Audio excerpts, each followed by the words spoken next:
काली बरावत। या देवी सर्वभूतेषु शक्तिरूपेण संस्थिता नमस्तस्यै नमस्तस्यै नमस्तस्यै नमो नमः।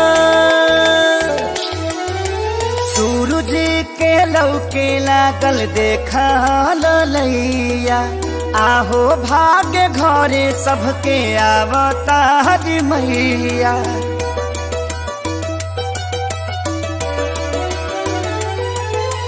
सूरज के लौके लागल देखा ललैया आहो भाग्य घरे सबके आवता हरि मैया। अब करा जन दे भइल पूजन के बे जनी जियरा छाछा नावा हाली दूध लेके आव गैया के आरती उतारा मैया के पौआ पखारा मैया के।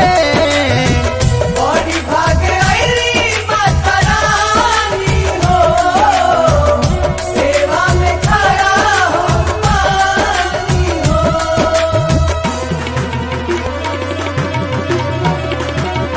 Presented by Adishakti Films.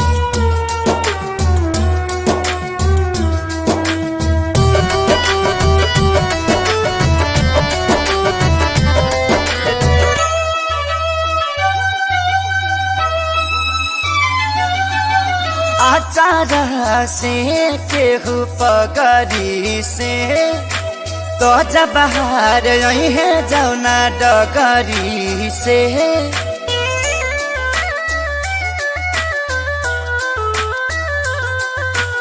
आचार से केहू पगरी से तो जब बाहर यही है जौना डगरी से। अरे सेवा में न कर कमी होके खूबसूरत मम्मी कहे से कि मैया सुकुवारी सुकुवारी सुकुवारी हई। अब करा जन दे भइल पूजन के बे मालिन के बोलाव अढ़ौल तू चढ़ाव पैया पे आरती उतारा मैया के पौआ पखारा मैया के।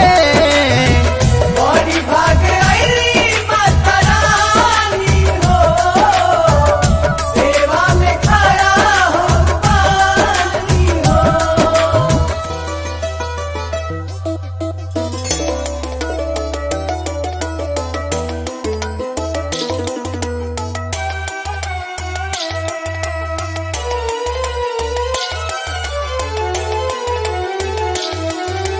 धरती के भाग दुए बेहरा जागेला चाही तो कुआर बड़ा नेक लगेला।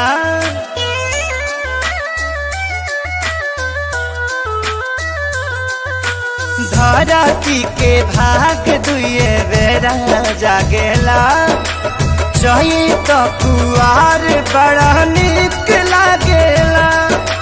देख मुस्काते मैया आई गईली रंग नैया बेटा लखले सीखे सारी खेसारी खेसारी के। अब करा जन दे भइल पूजन के बे पुरैन पात लेके आव छाक लवंग जुटाव जैया के आरती उतार मैया